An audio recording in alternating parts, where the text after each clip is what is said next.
Hey guys, sorry I have not uploaded a video in about 2 weeks. Nothing to review, and my camera has been dead, and I really didn't get around to looking for the charger. And then it came to me where it was today, and I charged it. And actually, it's still charging, but you know that's. Here is an older figure because I am not going to be buying many more figures due to the fact Christmas is rolling around. Not as many figures and not as many reviews will happen, but you will see a ton of reviews. Probably I will actually make a review on Christmas. I did that last year. It was Universe Legends Brawn and Beachcomber. I don't know who it'll be this year, depending on what Transformer one of my favorite Transformers is I get for Christmas. I will probably review him. I always have one review I do on Christmas. I always have one review I do on Thanksgiving. That doesn't mean they're going to be uploaded on that day, but I try to get the special day reviews uploaded on that day. But here is, I doubt I'll be able to get the one on Christmas because just some different reasons. But here is my War Within Titanium Series Thundercracker. Awesome figure. I love this mold. I love how it's made out of a lot of die-cast metal compared to some of the others, like the Robots in Disguise Optimus mold or the Hot Spot mold, if you're trying to make it the more recent one. How it's not made of how it's mostly plastic, but if it's going to be Titanium Series die-cast, it needs to have some die-cast metal in it somewhere. But I do have technically 3 comparisons, but only one titanium comparison right now. That is the Robots in Disguise Optimus Prime. Just take Optimus, put him over here, and let me take my camera off the tripod real quick. And you can see that Thundercracker is a little bit bigger than Optimus, but not much. There we go. He is, of course, thicker, but not much difference there. Do have animated activators Soundwave, which you can clearly see from this angle is much bigger. And I do have Revenge of the Fallen Deluxe Class Thrust.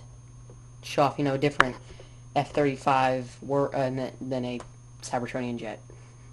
Looks pretty cool together. And then I have Universe Inferno, which Inferno's bigger. So let me set Inferno off to the side. And let's get to the colors here. He is mostly white or silver and blue with a little bit of yellow for the cockpit area here. Mostly it's traditional blue. I am planning on getting Skywarp from Big Bad Toy Store, so that'll be one of my reviews. Hopefully, maybe my Christmas review or something. I have not decided, depending on what depending on what I do get for Christmas.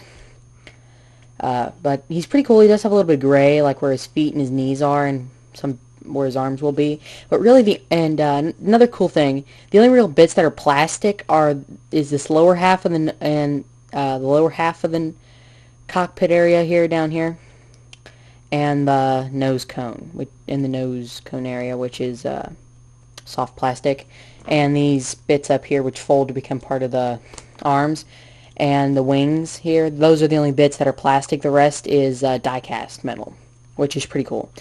So to transform him, what you want to do is you want to pull down the legs and fold them out, like you want to fold out and pull down the legs like so, flip the feet. Take this bit and fold it around and peg it. See, there is a peg back here. Oops. Good thing I caught that. That it wasn't high enough. There's a peg right there. Take it and plug it in. Then there, you get them to stand, and you push those in here. You fold the arms down like so, and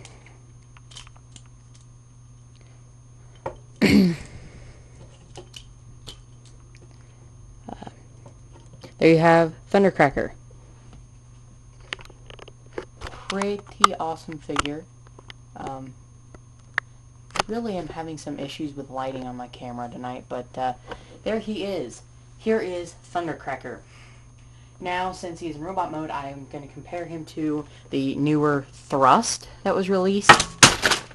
And now that's on my floor. Yeah, like I was about to say, they do have a little bit of a standing problem at some bits, but there you can see the two. They match up very well. They do look a lot like together, but Thrust was one of the came around in the group with the cone heads, so they really should have given him a different head mold. But considering it was an exclusive, I doubt they were gonna give him a different head mold one way or another.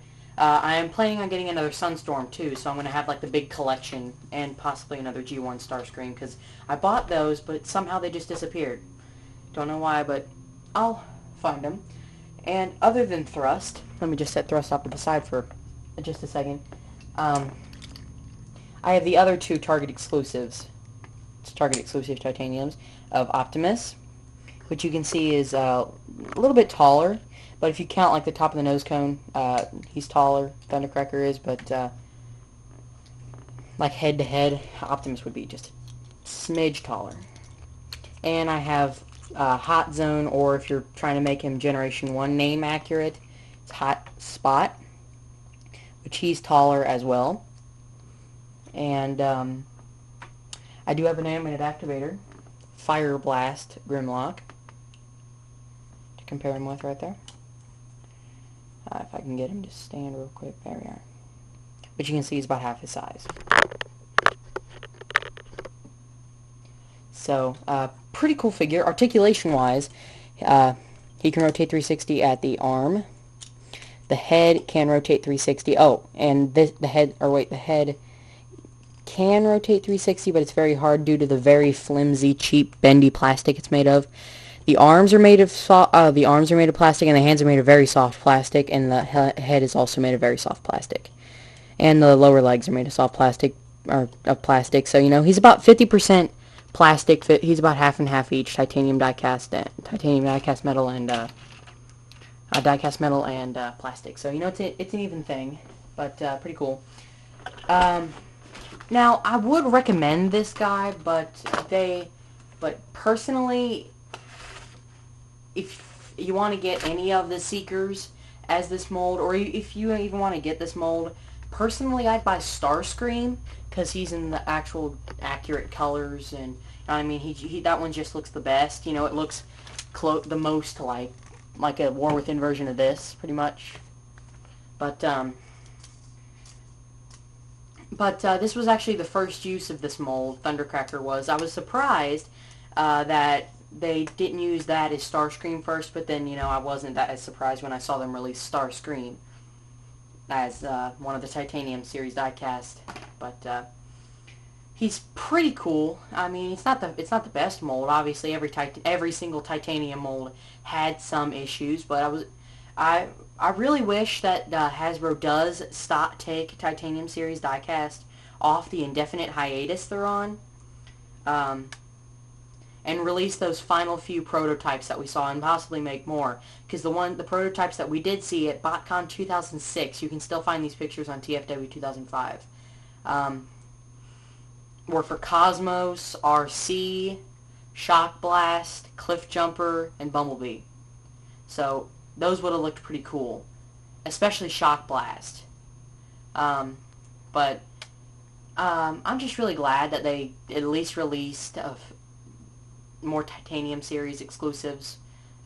Just hope to see in the near future, maybe along with the Universe line and the new Mighty Mugs and stuff, maybe they release some of the at least those last few prototypes those last few figures that they were working on.